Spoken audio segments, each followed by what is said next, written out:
মাথায় নেয় মাথায়। কৃষকরা জমিতে চাষ করতে যায় যখন, তখন প্রচণ্ড রৌদ্র, বৃষ্টি, ঝড়, আর এইটাই প্রোটেক্ট দেয় কৃষকদের জন্য। এটাকে মাথায় বলে। এটা আপনার বৃষ্টি হচ্ছে, বৃষ্টিও প্রোটেক্ট দেবে, রোদও প্রোটেক্ট দেবে নাকি, ছায়া দেবে।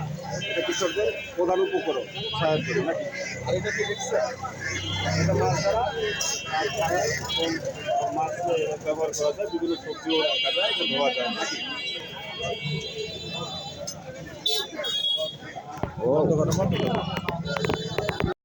ভিউয়ার্স, আমরা এখন রয়েছি গোপালগঞ্জ জেলার টুঙ্গিপাড়া পাটগাতি বাজারে, তাই না ভাই? পাটগাতি বাজার, এখানে রয়েছে কৃষকদের বিভিন্ন উপকরণ, কৃষিকাজের বিভিন্ন উপকরণ রয়েছে। আপনাদের দেখাচ্ছি, এটা হলো কুলা।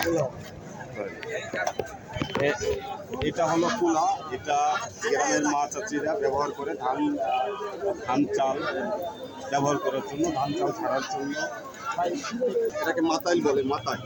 এটা মানুষ ব্যবহার করে বৃষ্টি রোদ এর জন্য ব্যবহার করে, মাতাইল বলে। এটা কি বলে ভাই? চালন চালন বলে, ছোট চালন না। এটা হলো খালই। এটা কি খারই? এটা হলো খারই। মাছ ধরা যায়, মাছ রাখা যায় না। এগুলো তো হাত পাখা, সবাই চেনে। এটা কি ঝাঁঝরি? এটা হচ্ছে ঝাঁকা। এটা ঝাঁকা না। এটা হলো আপনাদের টুরি। এটা দেখি মাটির কাজের ব্যবহৃত না, মাটি বাড়ছে না। এগুলো হাঁস মুরগি পালন করার জন্য ঝাঁকা ধরা। এটা কি মাছ ধরার জন্য না? এটা মাছ ধরার জন্য। এটা কি দুবার বলে? এটা দুবার। এটা ঢুকতে পারবে আর বাইরে পারবে না নাকি? মাছ ঢুকতে পারবে, বেরোতে পারবে না। এটাকে কি বলে ভাই? গ্রামের ভাষায় চাই। এটা গ্রামের ভাষায় চাই বলে, আর আমাদের এলাকায় দুবাইর বলে, যেটা সহজে ঢোকা যাবে কিন্তু আর বের হওয়া যাবে না। এই সেই চাই। দেখেন,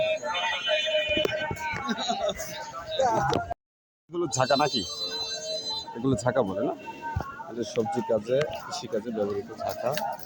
এই দেখেন, চাই আছে বাঁশের তৈরি, সম্পূর্ণ বাঁশের তৈরি, চাইগুলো।